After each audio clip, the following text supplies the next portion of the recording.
জীবনে টাকা পয়সা ধন সম্পদ এগুলা চাইতে না উঁচু এবং বড় মন মানসিকতা থাকা খুব বেশি প্রয়োজন। সো হ্যালো এভরিওয়ান, আসসালামু আলাইকুম। কেমন আছেন সবাই? আশা করি সবাই অনেক বেশি ভালো আছেন। আলহামদুলিল্লাহ আমিও অনেক বেশি ভালো আছি। বরাবরের মতো আর একটা নতুন ভিডিও নিয়ে হাজির হয়ে গেলাম। আশা করি শেষ পর্যন্ত থাকবেন, আর শেষ পর্যন্ত থাকলে অবশ্যই কমেন্ট করে জানাবেন কে কোথায় থেকে ভিডিওটা দেখতেছেন। এদিকে সকাল সকাল কিন্তু আম্মু রুটি বানানো শুরু করে দিয়েছে আর কি। আম্মু রুটি বানাচ্ছিল আর আমি চেকতেছিলাম। এদিকে ফ্রাই প্যানটার অবস্থা কিন্তু অনেক, এটা কিন্তু অনেক আগে, মানে ধরতে গেলে আমি যখন ক্লাস 5-এ পড়ি, মানে 2005-6 সালে এরকমের ফ্রাই প্যান এতদিন আছে, কিন্তু অনেক ভালোই আছে আমি যেটা মনে করি আর কি। ওই রকম কিছুই করে না, জাস্ট এরকম পিঠা পরোটা এগুলাই কিন্তু বাজে।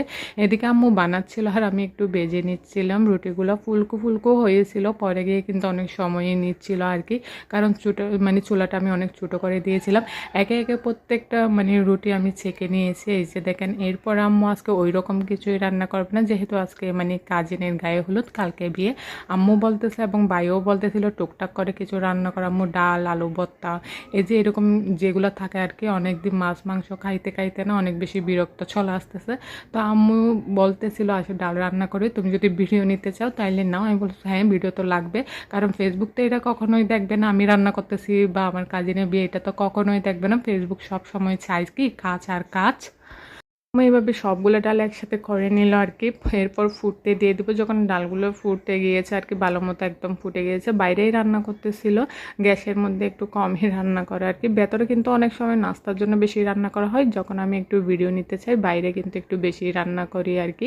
তারপর এদিকে ডাল যখন ফুটে গেছে নামাই রাখছে, তারপর এদিকে লাল মরিচগুলো একটু লাল লাল করে বেজে নিয়েছে, ওই যে আলু ভর্তায় দিবে আর কি। এদিকে আবার ডালের মধ্যে বাগার দিয়ে দিছে, যার জন্য একটু পেঁয়াজ আর রসুন দিয়ে তারপর ভালো মতো বাগারটা দিয়ে, এরকম বাগার দিলে কিন্তু যে কোনো কিছুতে অনেক বেশি মজা হয়। শুধু ডাল না, আমি অনেক সময় কিন্তু মাংসের মধ্যেও এরকম বাগার দিয়ে থাকি। শুরুতে বলেছিলাম না, মানুষের জীবনের ধন সম্পদ টাকা পয়সা এগুলা থাকার চাইতে না উঁচু এবং বড় মন মানসিকতা থাকা অনেক বেশি প্রয়োজন। আপনার কোনো একটা আত্মীয় স্বজন একসাথে, আপনারা যদি রেস্টুরেন্টে বসেন, ওই মানুষটা বিল দিয়ে দিয়েছে, তার এটা নয় যে তার পকেট ভর্তি টাকা আছে। আপনার বাস ভাড়া দিয়ে দিয়েছে, তার এটা নয় যে তার অনেক বেশি টাকা আছে। একটা কথা কি জানেন, তার অনেক বেশি টাকা না থাকলেও না তার একটা উঁচু মন আছে, এটা কিন্তু সবার থাকে না।